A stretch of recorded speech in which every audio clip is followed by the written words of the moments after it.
Welcome to the Deep Dive. This week, we're jumping straight into the Portal Fuse Weekly Security Update Report for June 11th to the 17th, 2025, specifically the Windows and Edge edition.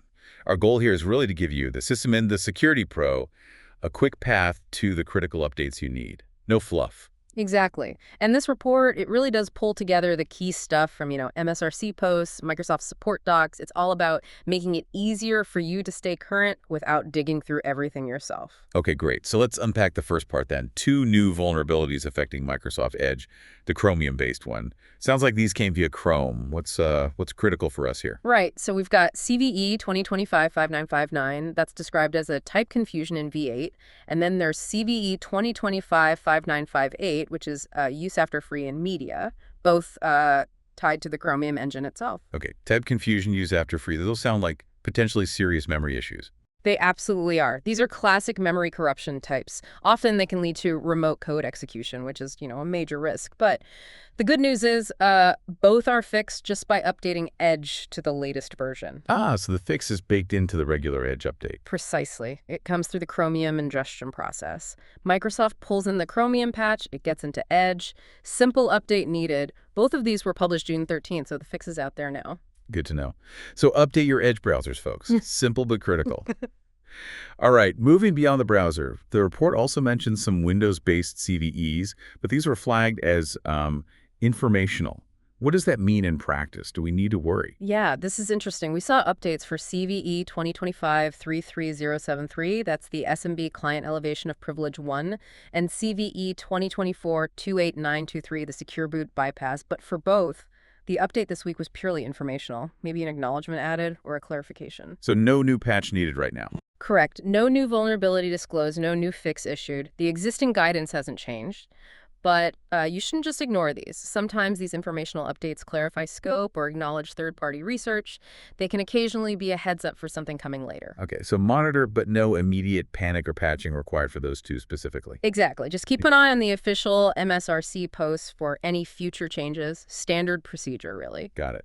Now let's pivot. There was a specific new known issue flagged this week, something about Surface Hub V1 devices. What's going on there? Yes, this is quite specific but important if you manage these devices. After installing the June 2025 security update, that's KB 5060533 MASH-me, some Surface Hub V1 devices might just, fail to start up. Fail to start. What happens? They throw a secure boot violation error. It points to an invalid signature issue introduced by that update. And it's crucial to stress, this only impacts Surface Hub version 1 devices running Windows 10 version 22H2. Okay, only V1 and 22H2, not Hub 2S or 3. Correct. Surface Hub 2S and 3 are not affected by this.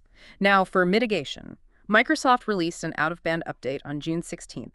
That's KB 5063159. This new KB is now offered instead of the problematic KB 5060533 to Surface Hub V1 devices. So new installs or updates should avoid the problem. Okay, so that helps prevent more devices from getting hit. But what about devices already stuck with the secure boot error? Right. For those already impacted, the ones that won't start, there are supported fallback modes you can use temporarily. There's guest mode, lets an external PC use the hub's display, touch, pen, speakers. And replacement PC mode. That adds access to the hub's camera and mic, too, so it's better for, say, Teams or Zoom calls using an external PC. So workarounds exist while they figure out a fix for the affected devices. Exactly. Microsoft says resolution steps for actually recovering the impacted devices are forthcoming, so watch for those. Okay, definitely a key watch out for anyone managing those specific Surface Hubs. Quite a headache otherwise. So let's bring this all home. Based on this week's Portal Fuse report, what are the absolute must-do actions for our listeners? Okay, quick wrap-up. The main action items are: first, make sure Microsoft Edge is updated. Get the latest version to patch those 2 Chromium CVEs, the type confusion, and use after free ones. Edge update check. Second, be aware of that Surface Hub V1 secure boot issue. If you manage them, know about the out-of-band update, KB 5063159 for new deployments. And understand those fallback modes, guest and replacement PC if you have devices already affected. Keep an eye out for the final resolution steps. Surface Hub awareness check. And third, just remember those Windows CVEs we discussed, CVE 2025-33073 and CVE 2024-28923 were informational only this week. No immediate action, just continue monitoring MSRC. Got it. Edge update, Surface Hub vigilance, and monitor the Windows CVEs. That's the core of it. And, thinking about this week, it does raise a broader question, doesn't it? In this kind of security landscape where even these informational updates need some level of attention, how do you effectively prioritize? Especially considering the nuanced implications for your specific environment, things like niche hardware like the Surface Hub or maybe older legacy deployments, something to think about.